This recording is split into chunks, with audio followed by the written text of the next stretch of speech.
Greetings and welcome to the Contracting Guy. I am the Contracting Guy, and I've been reading LinkedIn stuff, and I imagine you have as well. And some of this LinkedIn stuff it just kind of makes me laugh because it kind of paints a picture of government contracting as if you have a chance at it. I guess you do. I mean, much like you have a chance at winning the lottery if you buy a ticket, but there's some things that I think you ought to know that will either help you or at least understand maybe why you're not getting it. You know, these you see $1 million contracts, and you see big dollar stuff, you see Congress allocating money for small businesses, you see a lot of just a whole host of things. And the reality is somebody's going to get that. Well, the chances are it's not going to be you. Now, that's sort of fatalistic, don't you think? But one of the challenges that you face is that you're you.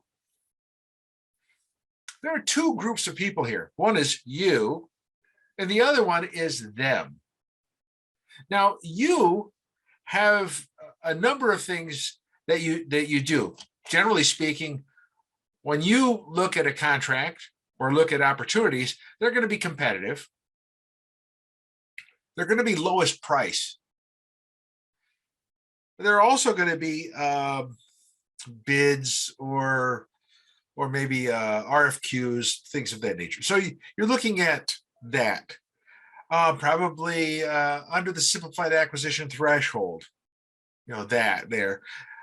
So far part 12, far part 8.4, far part 14, 15 perhaps. But that's what you're looking at. That's you. Now, your competitor or them, they're going to be generally best value, which means they have the opportunity for discussions and communication with the contracting people. So they have that. There's probably a chance for negotiation, perhaps. Not you, but them. They're going to be getting the work that's over the simplified acquisition threshold. Sometimes they'll have the ones that are non-competitive. They'll get it. So you start looking at, well, why don't I get those? This is the reality is that, well, you aren't them. You're just not. So how do I get to become them? Well, that's the challenge that you have. How do I go from where you're at to more competitive? Now, some of the consultants that are out there in the LinkedIn biosphere can help you with that. You know, give you some more ideas and what you can do to craft your plan. But if you, I guess, if you're going to, think small, you're going to be small. I guess that's probably coining that shooting reference. So you think small, you're going to be small. So if you're going to think big, you need to be big. You're going to do big things. You're going to look outside of what you do and reach for markets that you formerly had not paid attention to. So if you're going to be big, you think big. And that's what they do. You don't, but they do. So what you want to consider is figuring out, how do I get from a you state to a they state so that I can get the bigger stuff that these guys get? You say, well, where do I need to do that? Well, heck, I guess if I knew that, I'd have the golden fleece or the special incantation elixir or whatever it is. But I don't have that. Perhaps nobody does. But what I can say is that there's things that you do that they don't do or do better. And you need to know what that is, and you need to pursue that.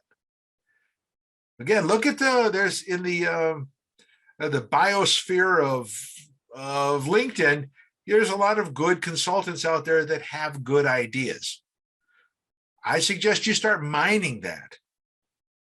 But if you don't, just be happy where you're at, because you're just going to be a small fish in a small pond. If you want to get out in the ocean, you need to do more oceanic things. This is a contracting guy. I'm out. Contracting guy here. Thank you for watching the video, and thank you for being part of the contracting guy family. If you would support the channel by like, subscribe, and share with others, that would be wonderful. This is the contracting guy. I'm out.